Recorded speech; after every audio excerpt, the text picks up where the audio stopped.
daily soccer podcasts with the Global Sports Podcast Network.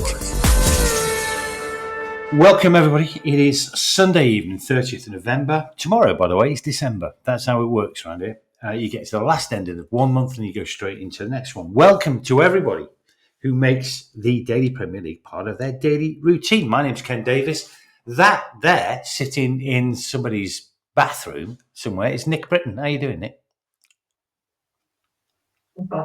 I'm not sitting in anybody's bathroom. I'm doing very well, thank you very much. I've had a long drive today. I was in London yesterday, and then I've driven to Newcastle today. So I'm currently in Newcastle. That's a long drive. In Britain terms, probably doesn't mean anything in the US, but in Britain, if you drive from London to Newcastle, what was it, a 5.5 hour drive? No, I mean, all in all, to be fair, we stopped at Home Derby for an hour. Right. And the whole thing took about 7 hours or so, which is the time it took us when I was in the States to drive from Providence to Rochester. Yeah. Upstate New York, so I'm used to it. It's fine. It's just around the corner in America, but here it feels like the other side of the world. Well, Premier League Week 13 has literally just drawn to a close. It's marked by early leads being pegged back at the death. And I'm only talking here about the Prediction League. Because after 4 games, Nick's like 3-1 up. And then it all falls apart. All the wheels fell off the trolley bus. And we eventually finished 4-4. Okay, that's all right. That's not too bad. Well, it's not too bad for you. It's devastating for me. I mean, I'm beaten in 2, so that's okay. That is true. I've got a good little mini run starting. I'll tell you what, there were some amazing goals. Oh. What was your pick of the goals before we get into? What was the one that you saw and you thought, oh my God? I thought the best goal of the weekend was Harry Wilson. Yeah, I agree. The vision. Unbelievable. I mean, bearing in mind Tyler Adams had just earlier in the day not won in from the halfway line. Yeah. That takes some beating, but I thought Harry Wilson's was better. The way he curled it in from the sideline, from that angle, must have been 35 yards away. Yeah, from the touchline. Yeah, absolutely. The vision and the execution was absolutely outstanding, wasn't it? And Vicario, clearly did feel a bit of an idiot. Terrible clearance. Anyway, he got booed off. He got a lot of stick from the Spurs fans. Nice to see Spurs becoming the Spurs that we all knew they were. It scared me for a minute. Anyway, let's go through them quick. Brentford against Burnley. It was always a bit of a... I mean, you had this one as a... Well, in fact, we both had it as a clear home win. And so it proved 3-1 to Brentford. Interesting. It all happened in the last 15 minutes. Yeah. So 80 minutes is 0-0. Then Brentford score, then Burnley score, then Brentford score again, then Brentford score again. All happened in the last few minutes of the game. Yeah, Thiago back on song. Did you see that weird penalty thing? I think it was the Burnley guy. You kind of had a chance on goal and then went down to earn a penalty. When actually he was and he got booked for simulation. He was far better off staying on his feet and knocking it in. It's the modern ill, I'm afraid. One of the great ills of the modern game is that why on earth, when you've got a great shooting opportunity, to try and get a penalty? And it was such a dive as well. Oh, it's absolutely ridiculous. So anyway, so it all backfired. Brentford go on to win 3-1. They're in 10th. They're up to 10th place. Well done, Brentford. Burnley very much in the mire now, in 19th place. Here's a game that we never really, well, let's say for the first 20 minutes was going to plan and then didn't.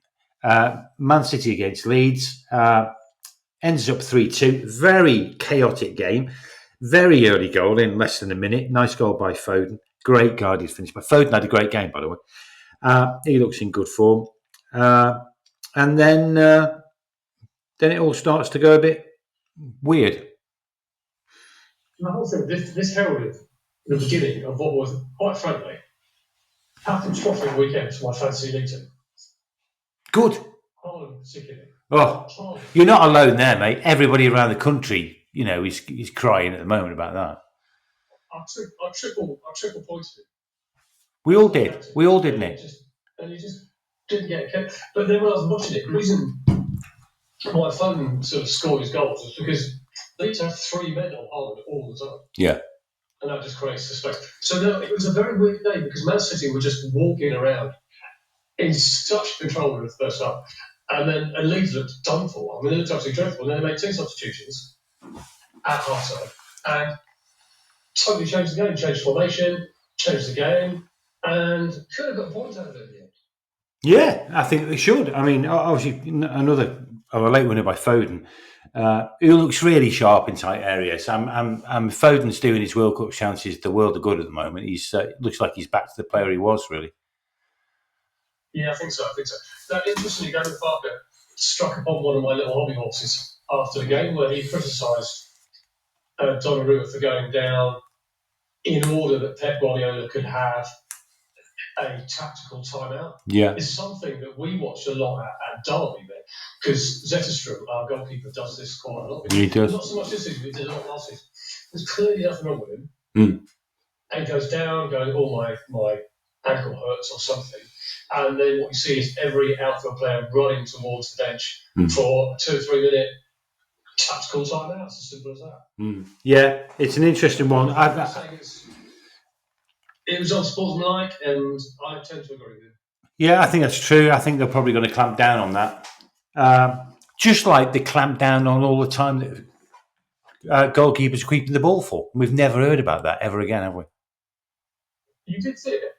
You did see the referee counted down with a hand. Yeah, he did the hand in the air thing, but I think it's worked. Has there been a single instance, though, of a corner being given? Yeah, one or two, but not many. I can't think of any. I think I saw a couple. No, Gibraltar from Burnley got done on day one. There's been a couple since, but I was watching it quite closely in games over the weekend, and once the referee got to 0, rather than blowing his whistle straight away, he was still allowing 1 or 2 extra seconds. I know. I'm completely unconvinced by it, but I think it'll be forgotten about in 2 or 3 years. Right, what a comeback for Sunderland. Sunderland 3, Bournemouth 2, 2 down very early, very, very cheap penalties give away. Second was a very soft goal, really, at near post. And then Sunderland turn it round. Yeah, brilliant. I mean, let's talk about Tyler Adams. One in from the halfway line. Yeah, what a chip. Over Robin Rees. What a great hit that was. But yeah, there was no sense at half an hour at 2-0 that Sunderland were going to get back in. No. And then it's a stupid penalty to give away. That gave them all the everything they needed. And once it was 2-2, which is just after half time, there's a one winner in that game. I think so, and that's where the Sunderland crowd. That's where you know all of the kind of cauldron atmosphere that you get at Sunderland really starts to come to the fore. As you say, it was pretty clear pretty early on that if there was going to be a win, it was going to be Sunderland. But what a remarkable the season carries on in its remarkable form for Sunderland. They've been outstanding this year. Oh yeah, they have. It's a great game. It's a great game of football. It's a very open game. Yeah, great advert. A championship game with 2 teams just attacking each other, and Bournemouth will just be absolutely picking themselves. Yeah, they'll be gutted. When it's the 2 goals they scored, they created some very good chances. Yeah, they did, and we've got 2 teams who are playing at the top of the form, absolutely at the top of the game. Definitely both going for the win. And made for great entertaining spectacle, really. So well done, both of those teams, actually. And this was one I wasn't expecting. Everton, Newcastle. I think we both had that down. Did we both have that down as a home win? I had it as a draw, actually. You had it as a home win. I think you had it as a draw. Yeah, and I still can't quite believe it. The Newcastle, we've only scored 3 goals away from home all season. Scored 4 away at Everton.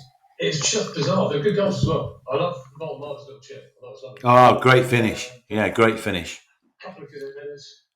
Pickford looked really sloppy. I mean, Pickford had a fantastic game last weekend, didn't he? He was absolutely outstanding. So obviously I swap him, put him into my fantasy league, and he had. Yeah, well, thanks for your support on it. But he was flapping at everything, wasn't he? He's been my goalkeeper since the start of the season. So I had him in my goal yesterday as well. But yeah, just very, very weird. Weird performance. Newcastle can't win away. They can't play away. They can't score goals away. They just run riot. they looked like they could score whenever they wanted, really, yesterday. Voltemada's back. His confidence. So I took him out, obviously, before the game. Swapped him with Watkins. Oh, mate, that's a bad swap, that is. Ollie Watkins at home against Wolves. Yeah, but he didn't even play, did he? I hope he didn't. He on the bench? I think he got dropped. He might come on, but I don't think he started the game. It was a bad move. It was just a bad move. I'm not proud of it. But great win. Great, didn't see it coming. Do you reckon that's going to kickstart Newcastle's season, which has been really up and down, hasn't it? Well, home and away, really. I hope so. I expect to see them in the top 8. Not sort of wandering around mid-table. That's what I expect to see them. So I hope so, because they've been very well. They can do it. Well, there's not many points between 13th and 7th, or 6th or 7th. So they're up to 13th now. Everton at 14th. It was an impressive performance by Newcastle. I don't know what got into him, but it was a very different performance to the other ones we've seen away from home. Very much so. Oh, very much so. Yeah, very much so. They play Spurs at home in the week, and there's a great opportunity to pile the points on. That's an absolute gimme, isn't it? Right. Okay. Final game of Saturday. Spurs, who was just mentioned, against Fulham. Fulham won 2-1. Extraordinarily sloppy. 2 down after 6 minutes. Really sloppy for the first. Vicario had a brainstorm for the second. Harry Wilson scores an absolutely magnificent goal. Could have been 3 within 20. Could have been 4 within about 24. Fulham absolutely battered them in the first half. Yeah, I mean, we talked about Newcastle and their terrible away form. Fulham similarly can't play on the road this season. They haven't won at all on the road this season. And here they are. They played really, really well. First half was really bad for Spurs. Better second half. I mean, it couldn't be any worse, to be honest. And they did push. They obviously got a goal back. And Fulham's defence held strong. It's a great win for Fulham. They must be absolutely delighted with that. Yeah, very much so. And we talk about Fulham. They're another team that I don't expect to be wandering around the lower part of the table. I think they're another team that should be somewhere between 8th and 12th. They're a good side. I was noting, and I wonder, mate, I want to think about this, because these things don't normally end well, where Thomas Frank afterwards was criticising the Spurs fans who were booing Vicario. He was. Saying, they can't be true fans. That's a dangerous road to travel when you start doing that. I know. I've got a feeling that in the season of wheels falling off teams catastrophically, I've got a feeling the wheels might end up falling off Spurs pretty catastrophically. It was horrible yesterday. They looked terrible. Yeah. And no worse than they've looked in the last few weeks. I don't know whether it's Thomas Frank, I don't know whether it's the players, or obviously a combination of both. I just don't know. Frank's a really, really good coach. It should be getting more out of this bunch of players. They just look poor up front, though, don't they, really? They don't look a massive threat up front. Well, yeah. No.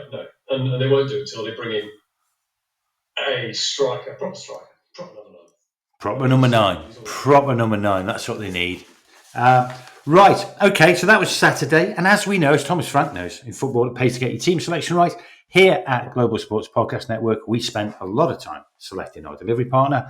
We chose Zencastr because Zencastr makes it easy to bring your vision to life, share it with your audience wherever they may be.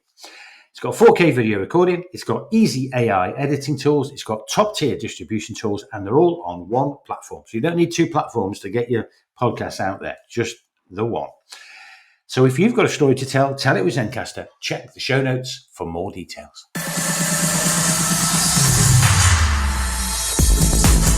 Your daily soccer podcasts with the Global Sports Podcast Network. So, in my happy life, where I like things to be even and organised and orderly, it was really nice. There was 5 games on Saturday. There was 5 games on Sunday. And we're going to come to those 5 games on Sunday right now. By the way, if you want to get in contact with us, and we encourage you to do so, you can email us at dailypremierleaguepodcast@gmail.com. We will read them and laugh. No. Right. So, I don't say that out loud. No, we won't. We'll read them out. That's a terrible thing to say. It's terrible, absolutely unnecessary. No, we won't. We'll read the good ones out. We do get some laughable ones. Right. So, first game of the day, Palace against United. Palace had lots of chances early on. Interesting penalty, double touch. You don't get a double touch very often. I haven't had a double touch since 1987. I'm not even going there. It was very much going too hard. The first half, Palace great, Man United woeful. The second half, Palace woeful, Man United great. Yeah, they really turned it on their head, didn't they, second half?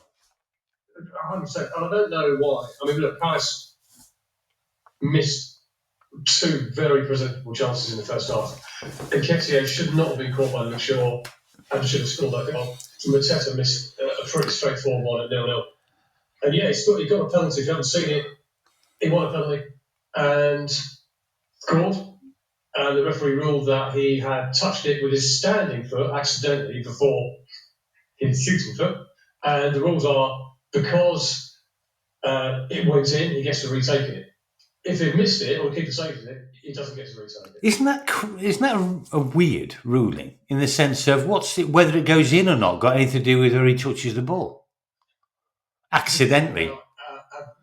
It's all about advantage to the defending team because of something like That's brilliant. Pulitzer William punditry again from Nick Britton there because of a reason. Yeah.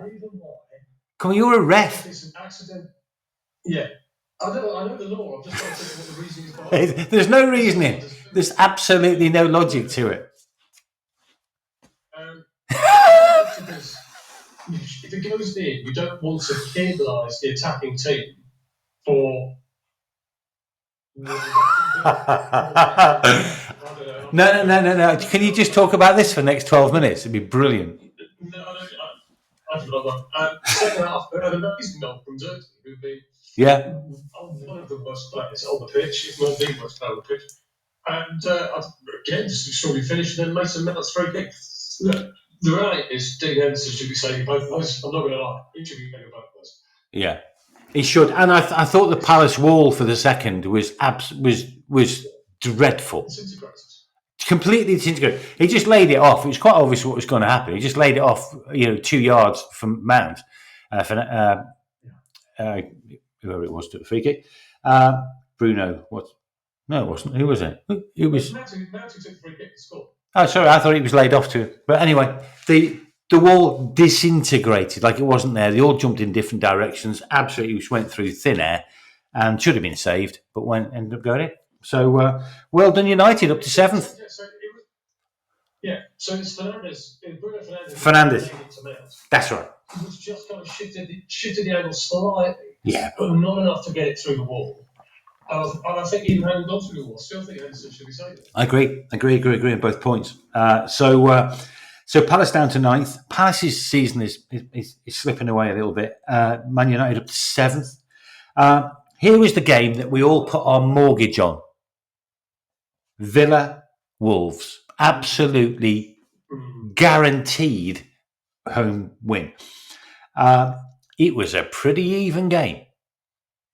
Wolves definitely had chances first half.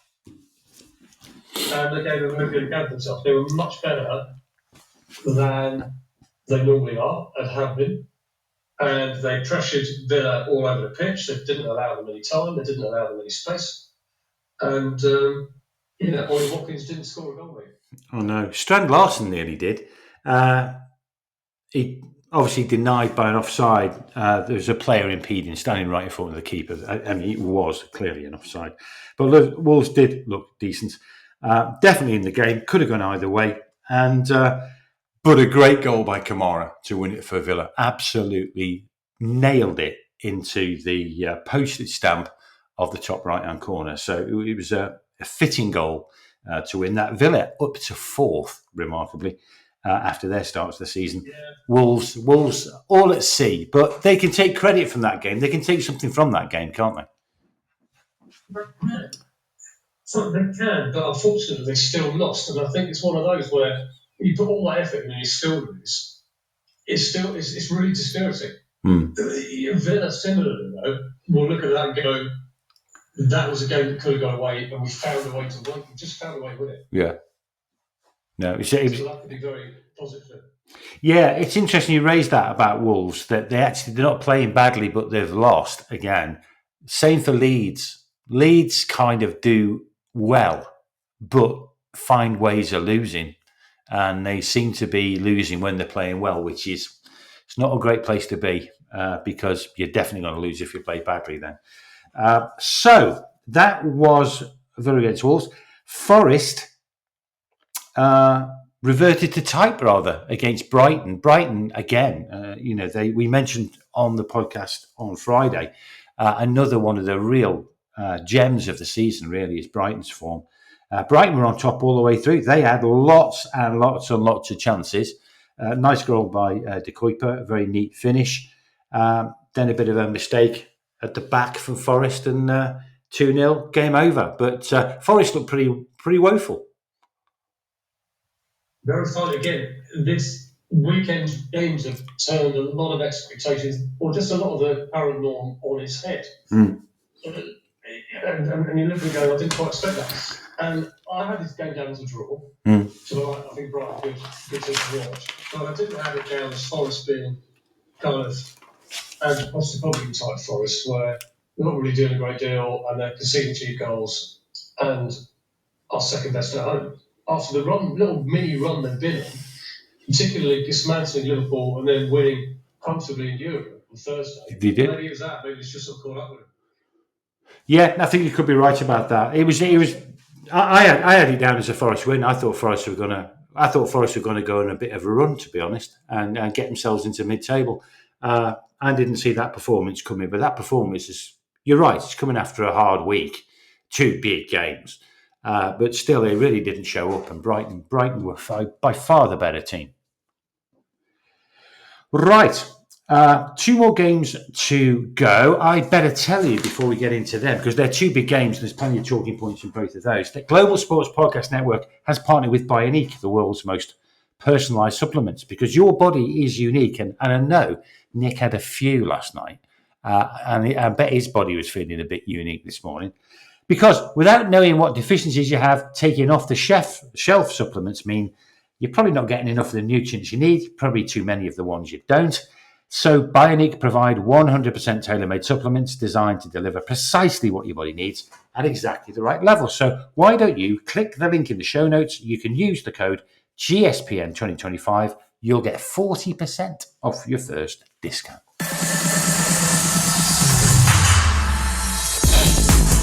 Your daily soccer podcasts with the Global Sports Podcast Network.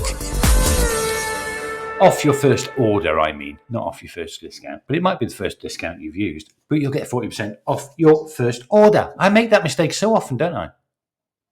So do you get a 40% discount and another 40% discount on your 40% discount? No, you get a 40% order off your first discount. Right, okay, that's good. Yeah, it's that's about as clear as your explanation as to why which we must come back to every week about the double touch, which that was brilliant. I love it when you're flummoxed. I'll find out. Well, I do kind of know the back of my head, but it's been very, very long, 24 hours for me. I was up till 2:30. Too much of this going on, wasn't there? Yeah, there was actually last night, and then drove. And karaoke. Just all the way up to Newcastle. What's your go-to karaoke song, Nick? You can only do one. Someone's got a gun to your head. Someone will normally have a gun to your head after you started singing mine. But what? No, I thought it was. I've heard you. I've played with you. Oh yeah, we did. If you the listeners don't need to hear that. Yeah, you lot did a Chas and Dave number, didn't you? We did. Yeah, We did. We still got PTSD from that, to be honest. So, well, that song is still that song is still my go-to karaoke song. Ain't no pleasing you. Ain't no pleasing you. Last night, the crowd went wild. Yeah. In the rush to the exits. Right, West Ham against Liverpool. You had this very firmly as a home victory. You had this absolutely nailed on. I said no. Liverpool, it's going to revert to the mean. Liverpool are going to win again. This is the game they're going to win. And guess what? They did. It was a pretty low-key first half. West Ham didn't really create any chances, weren't really very threatening. Very neat finish, I have to say, by Alexander Isak. His first, obviously, for Liverpool. Then Paqueta just takes it upon himself to talk himself into a second yellow card when it was absolutely unnecessary. That is probably one of the most idiotic things I've seen, well, in a long time on the football pitch. I agree. What, I mean, 2 yellow cards to Paqueta in the space of a few seconds. And he would not come off. I mean, the Liverpool players were pulling him away. They pulled him away about 10 yards from the referee. And he's calmed down. And he still went back for more. Back for more. And the referee just said, right, okay, fine, bye. Get the fish. Absolutely criminal, wasn't it? In West Ham's position as well. Yeah. And he is he's their top player. He's one of their top players, him and Bowen. Yeah. They need him. So, yeah. But I was so disappointed with West Ham today. That was a Graham Potter type West Ham performance. Was proper. I thought they would come at Liverpool. They're on a little run. Liverpool are very vulnerable at the moment. I thought they would come and throw the kitchen sink and give it a real go. And they were meek. They were submissive. They never really got out of the traps. It was a very, very disappointing performance. Yeah, it was. They had a free hit, really, at Liverpool. If they'd really gone at them and they'd lost 3-1, no one would have complained. It was just the way they were really no threat. Of course, losing Paqueta doesn't help. Yeah. Bowen had a chance to make it 1-1 that Bowen sometimes would convert, and he does often. Then, I don't know. I think some of the skill of Bowen, I think he might have hit the target. Then Gakpo goes and finishes off things right at the end, and it's a clear 2-0 victory for Liverpool. West Ham still floundering 17th, Liverpool up to 8th. Yeah, it's an interesting one because after a lot of pressure to do so, he's got finally rung the changes. Salah found himself on the bench. Yeah, good. Gomez did it right back. Yeah. And the team looks a lot better. It did, but the opposition was so poor. It's difficult really to judge whether this was what the performance levels were really like by Liverpool. But it's a clean sheet. It's a clean sheet. When was the last time Liverpool had a clean sheet? As I said before, in a very, very good finish from Zach. And I wonder, Zaki would get confidence to start scoring from the road. Yeah, it was a really clever finish. Hit it early, hit it near post, and keeper had no chance. And he timed it so beautifully. Yeah, he did. The keeper's body weight was already going the other direction. Yeah. No. So he had to try and change direction, try and get down and bang it. Yeah, very good. And then the big one. We just finished the weekend off with Chelsea against Arsenal. Finished 1-1. Caicedo, automatic red for a tackle that, having seen it now a couple of times, is a definite red. Chelsea still played very positively. I thought what I was impressed with Chelsea is that that didn't really change their game plan. They did still go at Arsenal, and they got the breakthrough. Arsenal got a pretty immediate equaliser, and they had a few chances towards the end. Arsenal, Chelsea clung on. I thought Chelsea did a pretty good job today, actually, against obviously a very rampant Arsenal team. And actually, if anybody needed any proof that Chelsea are actually the real deal, I think we got a bit of proof today. Yes. It was a blood and thunder game with a lot of fouls, a lot of yellow cards, also reds for Caicedo, as you mentioned, lots of stoppages, stop-start. It never really got into a flow of a game football. It wasn't a classic. It was not a classic. No. But I think when you think, right, okay, 1-1, who's going to be the happy manager? I think they're probably both going to be happy with that. I think you're right. Chelsea did well to get a point. They faced over an hour with 10 men. Arsenal, it's a real potential banana skin. So if you can't win, don't lose, as the old maxim goes. And they would have preferred 3. I think they'll probably see it as a couple of points lost. It's not a disaster by any stretch of the imagination. What is interesting here, Ken, I'll ask you this question. Arsenal have failed to beat Manchester City, Liverpool and Chelsea. They're 3 teams who realistically should be challenging them. I mean, Liverpool aren't, but the other 2 are, potentially. Does that give the rest of the league a bit of hope that actually Arsenal are as good as everybody says they are? No, not really. I think Arsenal are absolutely dominant against the lesser teams. They're absolutely ruthless against teams, from 4th downwards. And they're not bad against their absolute rivals. I think the secret to Arsenal is their ruthlessness against the other teams. And I don't think Man City come close to that. But no one else really does. And I think ultimately Arsenal, they lead by 5 now. It's been cut to 5 points. I just think that ruthlessness will continue. I just can't see him dropping many points against teams outside the top 3, in all honesty. That's good to see Odegaard back, by the way. Yeah. After his injury and players now starting to come back. Gabriel Jesus was on the bench. Yeah, it was. I think you put your finger on it. I think both coaches will be pretty pleased with the outcome of that, given the circumstances of the game. So that was game week 13. Never fails to deliver. The point of it is, we do this every week, and there's 10 games. We average 4 correct results. 4. Well, no, it doesn't say much about us, our punditry skills. But what it does say is that this league is completely unpredictable. Completely unpredictable, apart from a couple of obvious games. It's completely unpredictable, which gives it its amazingness, if there's such a word. It does. Every week I think this season's one of the best seasons we've had quite a long time. I agree. And not just because we're doing this. Though that has been the cherry on the ice and the cake, and I'm sure the Premier League would say that.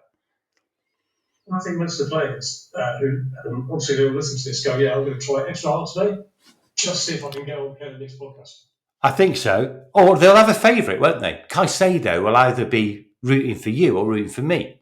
So I would imagine, because I had Chelsea as a home win, Caicedo probably follows you and said, what can I do that is actually going to give a little bit of an edge to Nick, because it all goes down to this game. And I think he said, you know what, I'm going to have myself sent off. And then Nick's got a chance of Arsenal winning, and therefore he'll win the Prediction League 5-4. Well, it's very kind of you. I do appreciate it. Thank you, Moses. We appreciate you listening, and we appreciate what you do as well. So brilliant. That's the end of that. Thank you for joining me, Nick, from the bathroom. You can pull the chain now, or whatever you do. Push the button or whatever, and we'll catch up again soon. But thanks, everybody, and thanks for listening, and we'll see you again very, very soon.